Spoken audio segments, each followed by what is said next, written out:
उनको धीमा जहर देने की कोशिश की जाती रही है, जिसकी वजह से उनकी तबीयत पिछले कई सालों में खराब होती रही है। अब क्या इस पूरे मामले की जांच होगी? कैमरामैन पवन के साथ मैं पंकज पवार, देहरादून समाचार प्लस। सवाल बहुत मौजूद हैं, सवाल बहुत बड़े हैं। अपने सहयोगियों से मैं कहूंगा कि हमारे रेजिडेंट एडिटर अविकल थपलियाल को फोन लगाया जाए। अविकल थपलियाल साहब पिछले 2 दशकों से लगातार उत्तराखंड और उसके पहले अविभाजित उत्तर प्रदेश की पत्रकारिता में बहुत सक्रिय रहे हैं। अविकल हमारे साथ हैं। अविकल थपलियाल साहब, ये जो पूरी चर्चा है जो अभी तक यहां तक पहुंची है, अभी एक हमारी प्रबुद्ध दर्शका ने श्री आर्येंद्र शर्मा जी का नाम लिया, जिनको व्यक्तिगत तौर पे या राजनीतिक तौर पर मैं शायद उतने अच्छे से नहीं जानता या बिल्कुल नहीं जानता, मैं कहूं तो बेहतर होगा। भट्ट साहब ने कहा कि कई सारे ओएसडी और थे। सवाल उनके करीबी लोगों के ऊपर है, यानी सारे नाम सामने आने चाहिए। अविकल थपलियाल साहब,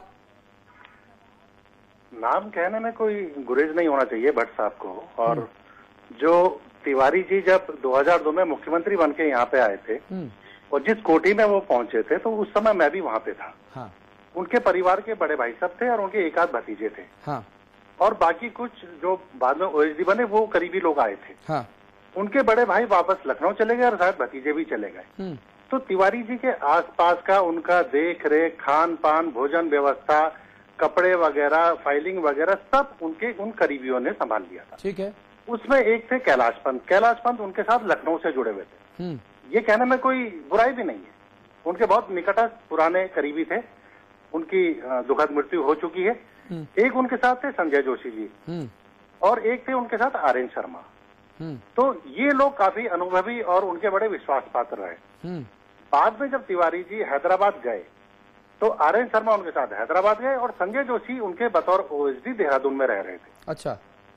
तो ये सारे जो लोग थे उनको करीब से जानते थे और उनके सारे कामों को अंजाम देते थे। अब इसमें किसने साजिश की, किसने साजिश नहीं की, ये एक जांच का विषय हो सकता है जी। ये हैदराबाद वाले जो कांड का मामला है, इस पर मैं थोड़ा सा खुलासा करना चाहूंगा जी प्लीज। कि वो अर्ध चेतन अवस्था में थे या वो थे, लोग पहुंचे, कैसे स्टिंग हो गया।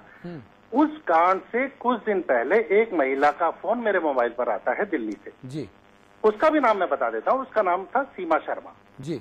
और सीमा शर्मा बार बार ये कह रही थी मुझसे कि मेरे पास क्लिपिंग्स है, मेरे पास वो फोटोग्राफ्स हैं और आप दिल्ली आ जाइए, मैं आपको सौंप देती हूँ। ठीक है। उस सीमा शर्मा ने मेरे जैसे 3-4 और पत्रकारों को देहरादून में फोन किया जी। अब सवाल उठता है कि सीमा शर्मा को इन लोगों का नंबर किसने दिया। जब मैंने उससे कहा कि हम दिल्ली नहीं आ सकते, आप लोग यहाँ आइए, यहाँ विधानसभा सत्र भी चल रहा था उस समय, हैदराबाद कांड के ठीक पहले की बात है। ठीक है। ठंड शुरू हो गई थी। तो उसने कहा मैं आती हूँ। हमने इंतजार करा, वो आई नहीं। उसके 48 घंटे के अंदर वो सारी क्लिपिंग टीवी में आ गई और उसके बाद जब मैंने सीमा शर्मा को फोन किया तो उसका फोन स्विच ऑफ हो गया। हाँ। इससे ये साफ जाहिर होता है कि इस पूरे मामले में कुछ बड़ी शक्तियां शामिल थी। इसमें पॉलिटिकल लोग भी इसमें शामिल थे कि उसके बाद सीमा शर्मा क्यों गायब हो गई। मुझे तो अभी भी शक है कि इस पूरे मामले की कोई एफआईआर दर्ज हुई है कि नहीं हुई है हैदराबाद में। ये भी एक जांच का विषय है। वो सीमा शर्मा कौन थी, उसको पीछे से कौन थे सहयोग कर रहे थे। और आज जो तिवारी जी ने जो अब जो ये स्टेटमेंट दिया है उनकी जानकारी में दिया गया है। उन्होंने एक एक उसके हरफ पढ़े, एक एक लाइन पढ़ी है। उसके बाद उन्होंने ये स्टेटमेंट जारी किया है कि इसमें साजिश हुई है जी।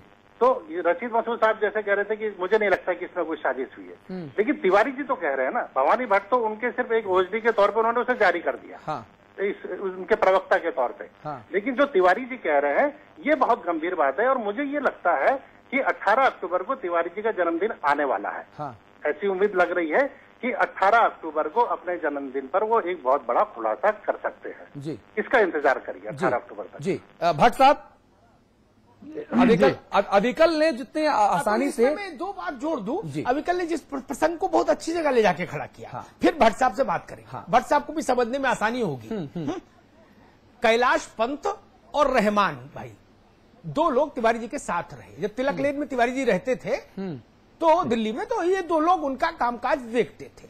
रहमान भाई वो थे जो हेमवती नंदन बहुगुणा के साथ भी लंबे समय रहे। दोनों उनके भरोसे के। मैं एक प्रसंग बताता हूं, शायद भवानी भट्ट तब सक्रिय नहीं होंगे तिवारी जी के साथ। तिवारी जी झांसी चुनाव लड़ने गए। एक महिला ने झांसी के उस समय के लोकसभा सदस्य राजेंद्र अग्निहोत्री को फोन करके कहा कि भाई हम तिवारी जी को निपटाना चाहते हैं, आपको लाभ हो जाएगा, हम झांसी आके प्रेस कॉन्फ्रेंस करेंगे और तिवारी जी का चेहरा खराब हो जाएगा। राजेंद्र अग्निहोत्री मेरे मित्र थे, उन्होंने मुझे बुलाया, उन्होंने पूछा कि भाई ये क्या मसला है, क्या इससे नफा नुकसान होगा। मैंने उनको सलाह दी कि ये चीजें ठीक नहीं, चुनाव की तरह होना चाहिए, जनता के बीच से फैसला आना चाहिए, ये सब नहीं। उसके बाद मैं गया तिवारी जी के पास, कैलाश पंत मिले। कैलाश पंत ने मुझसे कहा कि आप ये बात तिवारी जी को खुद बता दो। मैंने कहा तिवारी जी को मैंने बताऊंगा, मैं आपको बता रहा हूं, थोड़ा सतर्क रहिएगा। उन्होंने जाके तिवारी जी को बताया। जब मैं निकला तो तिवारी जी के कमरे से होता हुआ निकला, उनको प्रणाम करता हुआ, तो तिवारी जी बहुत भावुक अवस्था में थे। ये षड्यंत्र आज से नहीं है। सोचिए, जब झांसी चुनाव लड़ने गए थे तब भी कौन था जो चाहता था कि तिवारी जी का चेहरा खराब हो जाए? इसके लिए उस व्यक्ति से संपर्क किया गया। ये बड़ा सवाल है। और कैलाश पंत की मृत्यु को लेके भी सवाल तो उठते हैं ना। आज भी कुछ लोग कहते हैं सामान्य मृत्यु नहीं थी, कुछ कहते हैं सामान्य मृत्यु थी, कुछ कहते हैं संदिग्ध परिस्थितियां थी। बहुत सारे रहस्य हैं, इनको समझना पड़ेगा हमको। जी। और भट्ट साहब, जितनी आसानी से, जितने आराम से हमारे दर्शकों ने और अविकल थपलियाल ने अलग अलग वक्त में अलग अलग ओएसडीज के नाम लिए, वो नाम लेने में आपको बड़ा गुरेज हो रहा था। ये भी शंका पैदा करता है कि क्यों दुनिया को पता है और एक टेलीविजन चैनल पर जो प्रदेश का नंबर 1 चैनल है, वहां पर आकर आप नाम नहीं लेना चाहते, क्यों? नहीं, देखिए, सबसे बड़ी अग्रवाल साहब, एक चीज मैं यहाँ पर कहना चाहूंगा कि देखिए, नाम न लेने वाली कोई बात नहीं, नाम तो आप सब ले ही चुके हैं।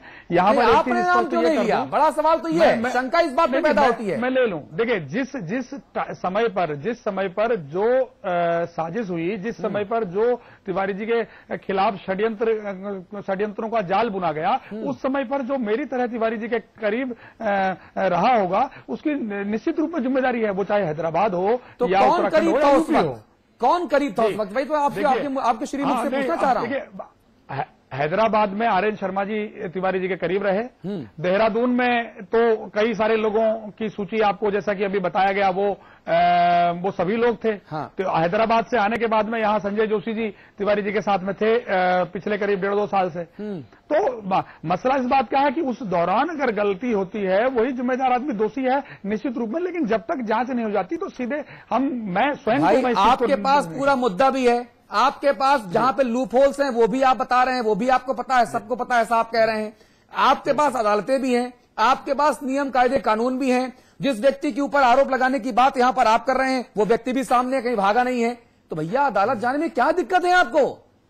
नहीं, तो मैंने ये कब कहा कि हम इस पर कार्रवाई करने से पीछे हट रहे हैं या इस पर जांच की मांग करने से पीछे हट रहे हैं? ये तो मैंने नहीं कहा। अरे भाई, जांच की मांग करने की क्या जरूरत है? 50 रुपए का खर्चा है, अदालत में एक याचिका दायर हो जाती है, उसके बाद काम हो जाएगा। अगले को नोटिस होगा और अगले से पूछा जाएगा भाई अपना पक्ष स्पष्ट कीजिए। उसमें क्या दिक्कत है? निश्चित रूप में इतना सा काम करने में दिक्कत है आप लोगों को?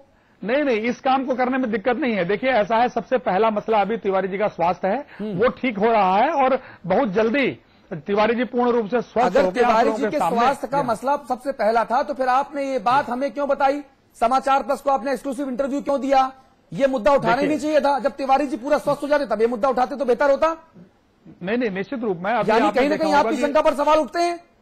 नहीं, बिल्कुल स्पष्ट है। अभी तिवारी जी ने 2 दिन पहले एक प्रेस रिलीज जारी की। हाँ। उनके निर्देश पर जारी हुई और उसमें उन्होंने ये सारी बातें, मैं कोई नई बात नहीं कह रहा। देखिए, अगर आप उस प्रेस रिलीज को अगर पढ़ेंगे, मैं कोई नई बात नहीं कह रहा। मैंने जो बातें कही वो प्रेस रिलीज पर माननीय तिवारी जी के द्वारा डिक्टेट की गई बातें ही मैं कह रहा हूं। भवानी भट्ट जी, हमने पढ़ी प्रेस रिलीज, हमने पढ़ी। मैं दूसरा सवाल उठाता हूं। तिवारी जी के जीवन के 2 प्रसंग हैं। ये जो रोहित शेखर वाला मसला है, ये कोई नया प्रसंग नहीं, निर्णय अभी आया, लेकिन ये तो प्रसंग बहुत पुराना है। ठीक है जी। जो सबसे ज्यादा प्रसंग आया, जिसने सबसे ज्यादा डेंट किया तिवारी जी को, वो राजभवन का कांड था। राजभवन का कांड घटे हुए कितना समय बीत गया, एक चौकी में तहरीर भी नहीं दी गई। तो मैं आपको ये कितना नहीं सुनिए, एक से सुनिए ना भवानी भट्ट जी, कितना समय बीत गया सोचिए। क्या ये विषय नहीं चिंता का है? इस पर सवाल नहीं उठेंगे कि इतना बड़ा घटना घट गई, गवर्नर पद छोड़ना पड़ा। पद छोड़ना कोई बड़ी बात नहीं थी, गवर्नरी आती जाती है। जिस कारण से छोड़ना पड़ा वो कितना बड़ा कारण था, और उसकी जांच के लिए मांग नहीं हुई। अमिताभ जी देखिए, हैदराबाद में न मैं था न परिवार का कोई दूसरा सदस्य था। एक बात आपको स्पष्ट कर दूं, जब तिवारी जी वहां से लौट के आए तो तिवारी जी स्वयं इस पोजीशन में नहीं थे कि वो स्वयं किसी बात का जवाब दे पाए या कुछ बोल सुन पाए।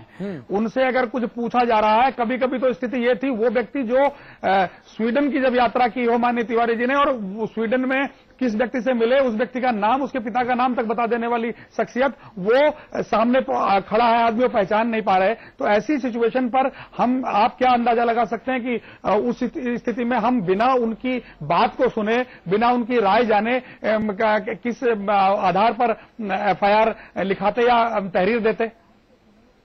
जिस आधार पर आप अभी बात कर रहे हैं उसी आधार पर तो ये आधार तो आज आया ना। आज तिवारी जी इस चीज को स्वयं कह रहे हैं और इस चीज को मान रहे हैं। और चलिए अब आप मुझे बता दीजिए, अब आप न्यायालयिक प्रक्रिया में कब इन्वॉल्व होंगे? कल आप एफआईआर लिखाएंगे या अपना शंका पैदा करेंगे या अदालत में याचिका लगाएंगे, कब? नहीं, ये एक्चुअली ऐसा देखिए, सबसे पहले तो ये डॉक्टर से हमें क्लीन चिट मिल जाए, ये जल्दी उम्मीद है हमको मिलने की। हाँ। और उसके तुरंत बाद में स्वयं तिवारी जी इस बात को सबके सामने, देश के सामने रखेंगे। और जहां तक बात तहरीर करने की है, जो जिम्मेदार आदमी दोषी है उनको दंड दिलाने की प्रक्रिया से हम पीछे नहीं है। 18 अक्टूबर को इस प्रक्रिया की शुरुआत मानी जाए, जैसा अविकल कह रहे थे, जन्मदिन के दिन? नहीं, ये तो अविकल जी की निजी राय भी हो सकती है, लेकिन 18 तारीख को उनका जन्मदिन है, ये सत्य है। और जन्मदिन पर अगर तिवारी जी कुछ कहना चाहेंगे तो निश्चित रूप में कहेंगे। जी विश्वास रावत साहब, मुझे समझ नहीं आ रहा अभी तक कि जिन 3-4 नामों का जिक्र हमारे भाई अविकल थपलियाल साहब ने किया, हमारे बड़े भाई अमिताभ अग्निहोत्री जी ने किया, जनता ने किया, इतनी आसानी से किया, 1 घंटे तक समाचार प्लस पर नंबर 1 चैनल पर बैठकर प्राइम टाइम में भट्ट साहब को दिक्कत क्या थी इन नामों का जिक्र करने की? मुझे अब तक ये समझ नहीं आया। ये तो भट्ट साहब भी बता सकते हैं इनको, इन पे क्या दबाव है, क्योंकि कांग्रेस पार्टी में हमेशा दबाव की राजनीति रही है और दबाव में ही लोग काम करते हैं। और कभी भी कोई चीज स्पष्ट, जब भी ये जैसे ही कांड हुआ था हैदराबाद का, तो हमने बड़ी स्पष्ट मांग की थी इसकी जांच होनी चाहिए और जो भी दोषी है उनके खिलाफ कार्रवाई होनी चाहिए, जो भी दोषी हो, चाहे वो तिवारी जी हो चाहे कोई भी हो, क्योंकि राजभवन और राज्यपाल एक बहुत बड़े पद है, ये एक बहुत सम्मानित पद है। और वहां पे राजभवन में और राज्यपाल पे इस तरह की छीटाकशी होनी या इस तरह की बातें आनी अपने आप में बहुत शर्मनाक है। इसलिए हमने उस वक्त भी कहा था इसकी जांच होनी चाहिए और देश की बहुत सम्मानित पदों के पर जो लोग बैठे हैं, अगर उनका आचरण के ऊपर कोई उंगली उठाता है तो उसकी जांच होनी चाहिए। और मुझे आज प्रसन्नता है कि उनके ओएसडी साहब कह रहे हैं कि बहुत जल्दी हम इस पे जांच कराएंगे और जांच हो तो अच्छा है, पर मेरे को नहीं लगता कि ये कहीं ये सफूगा ही ना हो पहले की तरह। कई बार भी हमने देखा है तिवारी जी ने कई बार बहुत बड़ी बड़ी बातें करी है। चुनाव से पहले भी ऐसा लग रहा था कि तिवारी जी अपनी पार्टी बना लेंगे, अलग चुनाव लड़ लेंगे, उसके बाद वो फिर कांग्रेस के में 2-3 टिकट लेके कांग्रेस के साथ ही प्रचार करते हुए दिखे। तो इस तरह के दोबारा से इस तरह की कोई चीज ना आए सामने, इसलिए we will keep our comments reserve जी, और हम देखेंगे आगे कि ये लोग क्या करते हैं। पर अगर जांच हो तो अच्छा होगा। नहीं डावर भाई, मैं यहाँ पर आपको स्पष्ट कर दूं कि वाकई में जब बात निकली है तो बहुत सोच समझ के निकली और निश्चित रूप में जांच वाली प्रक्रिया से हम कहीं पीछे नहीं है।